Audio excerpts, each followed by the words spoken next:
I am live. Hello, YouTube. Um, Diving right in, I shared one of my videos got shared on YouTube to a group participate in. However, it's one where I was more or less preaching to the choir. Everything I'm putting out, they already know it. They know that the infection fatality rate is minimal. They know that masks, that there's no direct evidence to suggest they work. They know all these things. I'm assuming for the moment that I'm talking to those who already are aware of what's going on. And there's a spectrum. There are those convinced that this is a plandemic, I think is the term, and that there are all kinds of theories out there, and I won't go into those. I'm aware of them. Certainly the Great Reset. But again, I assume for the most part I'm talking to the choir. Preaching to the choir is the term.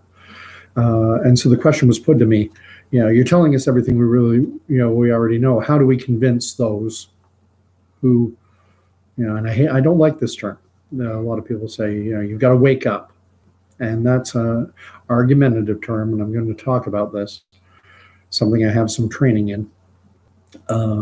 Conflict resolution, when you have two people with two opposing views, and what tends to happen is you get an argument, and people get their backs up, and saying you need to wake up is akin to telling your wife, oh, just calm down, honey. That always works really well. Wake up. You're just going to get people's back up. So what I'm going to suggest is how to have the conversation about COVID. I've had a fair degree of success with some of my friends, colleagues, what have you. Not total. I don't think, you're never going to have 100% success with anything, but I think you can definitely improve your odds. And the first thing you have to recognize is that if you want another individual to listen to your point of view, to weigh, to consider, to give your thoughts and ideas, a fair hearing, then you have to extend that same courtesy, and you have to do it first. So what you have to do is, I would suggest that a good way to start the conversation would, because you likely will come across someone who, why aren't you taking this serious? What? Put it back to them and say, okay, well, tell me, why do you think this is such a deadly serious situation? Why do you think this pandemic is so urgent? And let them talk. And the important thing and the hardest thing to do is to actually listen to what they say, make notes, mental notes of what they're saying, so that you can repeat it back to them. And maybe you hear, have you seen how many people have died? Have you seen how many cases? We were over 3,000 the other day. They'll hit you with whatever. I know someone who got this, okay? Let them go, okay? And then what you do, and this is called empathy, you repeat it back. You say, and start it off by saying, okay, listen, what I'm hearing you say is that we've had, 4,000-ish deaths, whatever the number is, whether they're quoting Ontario, Canada, whatever the case. Okay, I hear you saying there's this many deaths, that there were over 3,000 cases, that a couple people who have had it, and one who's died personally, whatever, just repeat it all back. And this is why you believe it's such a deadly, urgent situation. And the person, I've had experience with this, that quite often they'll relax. They'll be like, oh, thank God, I'm finally getting through to Gordon. He's listening to me. What you've done now is you've established a bridge. You've said, I've listened to you. Now, will you listen to me? And hopefully they will. And again, you start off from empathy. And we all know what happened at the beginning of March or middle of March when this all first hit. And the way I put it is I say, I remember at the very beginning when this started, and the Imperial College of London, did you read did you read that report?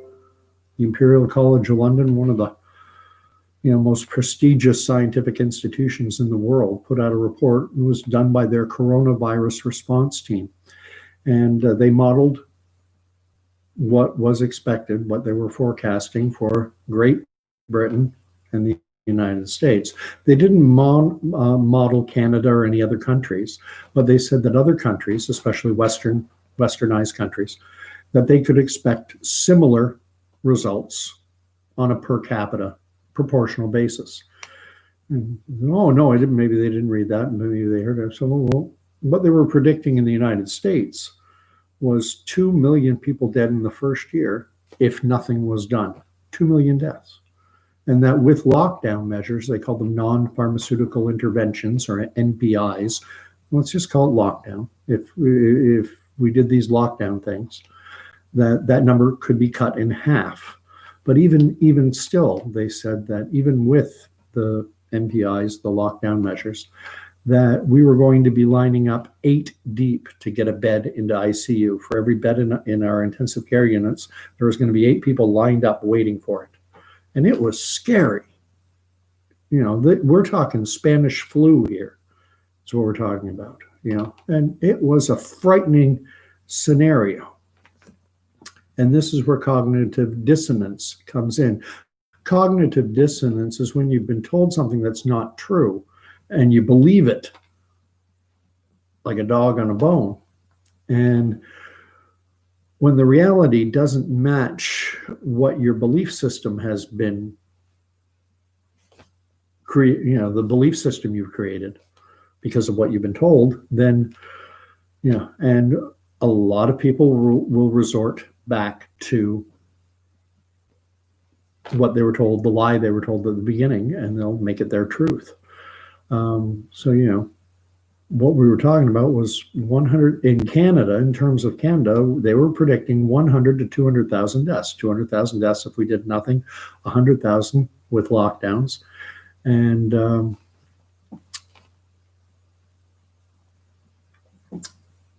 100,000 with lockdowns, and 8 people lined up. Sorry, I lose my train of thought on occasion. I'm tired. 8 people line up 8 deep to get into an ICU bed. And that was scary, deathly scary. Doug Ford came out and he said, we were going to need 1,300 beds in our ICUs. That's what he said back in April. It was frightening. But then, I started to look at the numbers and I started to look at what was happening. And I found out the Imperial College of London, they predicted that what they call the infection fatality rate, and that's everyone who gets infected, everyone who gets infected, 3.5% of them would be dying, with many more getting, incredibly sick enough to be in an ICU bed. But that didn't happen. That never happened. I think we're up around 300 now in our ICU beds. And I said, I thought this was going to be the Spanish flu. The Spanish flu killed 55,000 Canadians is the estimate over a 2-year period at a time when the population of Canada was a quarter of what it is today. So take 55,000 times it by 4, you're up to 220,000, 100,000 a year for the 2-year pandemic. That swine flu pandemic. Now, in that case, what happened was most of those deaths occurred in the second year with the so-called second wave. And you heard everyone talking about that. Oh, the second wave is going to be worse. There's going to be more death. They built this into their system, and it's a core belief. And now you're coming and you're tearing down their belief system. And people are getting angry. And another part of the problem is that people are convinced that they're reading the news, and all they keep hearing about is the deadly coronavirus, worrying, scary, frightening numbers today reported out of Toronto, Ottawa, Calgary, pick a city. And so frightening, scary, worrying, that's what the news is telling them to be, and they're responding like a Pavlovian dog. They're scared, they're frightened, and they're worried. And now you're coming along And they're convinced that their behavior, their lockdown mentality behavior, is what has kept them safe. They're convinced that if they hadn't engaged in, hyper washing of their hands, if they weren't walking around with one of these stupid things on their face, that they would have gotten sick. And it actually, and you've seen it, it annoys people that, well, they're all going to get sick and die. Well, they're not. Why aren't all these lockdown protesters, why aren't we hearing about all the stories of them getting sick? Ask the question. See, but pose it in, I would suggest to pose it in the fashion of, well, have you noticed, everyone expected all these lockdown protesters and everything, that they would be the ones getting sick and everything, but they're not. They're people, living happy, more normal than we are, more normal than a lot of people. They're hugging, you see it at their rallies and stuff, and they're okay. And, I started to question things then. And then I looked into things, and then another suggestion I'll have is to stick with the mainstream. Most people do not go onto alternative websites. Even the World Economic Forum, as mainstream as it is, most people have not heard of it. So because they haven't heard of it, and because it counters the narrative that they believe, that's in the realm of conspiracy theory. That's the flat Earth. That's the fake moon landing. And that's, you've got to, you can't drag, you have to gently nudge, and use empathy. Say, I understand what you're saying. I felt that same way at the beginning. I'm lying, I didn't. I saw the numbers coming out of China, out of Italy. Bloomberg did a report, over 98% of the individuals dying of COVID were overwhelmingly 80 plus years of age with multiple health conditions. Italy's the oldest population in Europe, the second oldest population in the world. And it's going to spread like crazy in a culture that's very European, or Europeans in general and Italians in particular like to get close. They like to touch. It's a pathogen. It's a virus. I know some people think, viruses don't exist, or you hear all kinds of stuff. I stick pretty much to the mainstream, and then you can start to say, did you see what NBC News reported? Good mainstream source, where they said that 96% of the deaths in the U.S. that they're not really people dying from COVID, but because on their death certificates they list on average 2.6 other underlying health conditions, so-called comorbidities. And then you can even go with CBS News, and this just came out recently. I wish I could share the articles with you on here. I wish I could do some click thing and have the article pop up on the side of the screen, but that requires software, and I'm Scottish. I'm not spending money on that. Forget it. All right. So you got, now I'm in Scotland. You've got in Denver, Colorado, CBS News reported they're a coroner from that jurisdiction. It's a job I want, to be a coroner. Being a doctor for dead people. What's the worst that can happen? Oh my God, I was examining the patient and they came back to life. Anyway, the coroner from Denver was complaining that two individuals who were killed by gunshot wounds, that their deaths, she was required by the CDC to include them with the COVID numbers because they'd had a positive COVID test within the last 30 days. Toronto Public Health, there's on their Twitter feed from back in June, they admitted the same thing, or they said the same thing, that people who die not from COVID, but simply with it because they had a positive test will be included in the numbers. I have a good memory for these things, for numbers. I know that roughly 300,000 Canadians were expected to die this year. That's 800 Canadians a day. There's another number you can throw at people. And they say, didn't you see, there were 93 deaths in Canada yesterday. All right. Did you know that 800 Canadians die on average each and every day of all causes? Well, yeah, but these are, this is just the COVID deaths. Yes, but if someone has cardiovascular, the way they're reporting this, and you can, you got to have your ammo, so you can back it up with, Toronto Public Health, others, and say, uh, um, you know, someone has cardiovascular disease, diabetes, kidney disease. That's common. People who get diabetes, it is common for it to progress into cardiovascular and then into kidney diseases. And so you get someone with those three, maybe they have, had bypass surgery, maybe they have stents to widen their arteries, maybe they have a pacemaker, and the individual has a heart attack, and which would be a sad but common occurrence.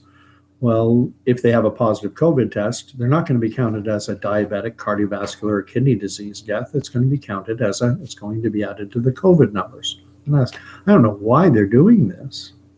We've never done this before. We had the Hong Kong flu in 1968 to 1970. They estimate that 1 to 4 million people around the world died. We didn't do testing like crazy. We didn't test. In Ontario, we're testing tens of thousands of people a day. We broke a record, 70,000 the other day. When have we ever done this before? And then, of course, everyone knows about Dr. Barbara Yaffe. She told the world that, if you're testing an area with, very little COVID, you're going to get false positives almost half the time. They may have something else. They may have nothing. It's pretty sure that's a 99.9% quote of what Barbara Yaffe said.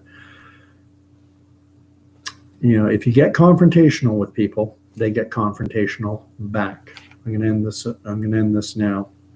Wrap it up. This whole idea, it's not my own. I learned it years ago, 30, 40 plus years ago. We tend to talk in one of three dynamics. We're either acting as a parent, and we're acting as a child, or we're talking as an adult. So when you have an interaction between two people, if you go into parent mode, they're going to go into either child mode, or they're going to go into parent mode themselves, and all you end up doing is bashing heads, and nothing gets resolved. And you just become some tinfoil hat wearer in their view. And so the way to bridge that gap is, the first thing you do is you listen, let them talk, let them tell you, let them convince you. And important, I'm stressing it again, listen to what they say so that you're able to repeat it back to them. And then after, and as I say, a lot of them will go, thank God he's finally listening to me. Say, okay. Now, you can even say, I listened to what you had to say. No, will you listen to what I have to say? Sounds fair. And then counter. Give the stats, stick to the mainstream, and solicit feedback. I mean, what do you think of the fact that Dr. Barbara Yaffe, that's the Associate Chief Medical Health Officer for the province of Ontario, she's, number 2 to Dr. David Williams. You probably saw that quote that maybe was on the news. It was on the news. She got caught on a hot mic saying, "Oh, I just read whatever they put in front of me." You know who I'm talking about. What do you think of her saying that almost half the positives are false? And when you ask someone a question, let them answer it. Let them give you their response. It's a give and take. And the biggest part of it is listening to what the other individual is saying, so that you can respond appropriately. What tends to happen in argument is that people shut off their listening. They don't listen. They're too busy thinking about how they're going to step on the other person's argument. And you get, what you're looking to do is to get people out of this parent-child dynamic and to talk to each other as adults. Connect, meeting of the minds, call it. That's basically it. I mean, there's all kinds of stuff. You guys, I'm assuming, all know it. These things are a placebo. Call them a chin guard. Have you got your chin guard on? Because that's how most people wear it. you know, and ask people how they feel about these things. Did you know that the McMaster University published a study on 100 years worth of research into masks, and they said there's no direct evidence proving that masks have any benefit for the person wearing them or for others? Were you aware of that? Well, no, I never knew that. Well, that's that's the difficulty. The news, they like to sell, they like to dramatize. Do you agree? Do you find the news media responsible, or do you find if it bleeds, it leads, panic? They like to sell drama, generate the clicks, generate the views, generate the ad revenue. And so, they're not reporting anymore. They're selling an agenda. Anyway, God bless everyone. My second Sunday now without being able to go to church, but Tuesday's coming, and Tuesday it's still legal. Get to go to a prayer meeting, which I'm looking forward to. It's not a worshipist, but it's still good, and it's legal. Although I quite honestly almost hope that a bylaw officer walks in, and that maybe by some mistake, instead of 10, there are 11 people in the church that day. The pastors, the secretary, the prayer meeting, and get to 11. Because if a bylaw enforcement officer was to interrupt a solemn occasion, I am confident that I'll, make a citizen's arrest, which is my right, and invoke, breaching Canada's Criminal Code, Section 176. If you don't know about that, look it up. Anyway, 21 minutes and 50 some odd seconds. So end stream.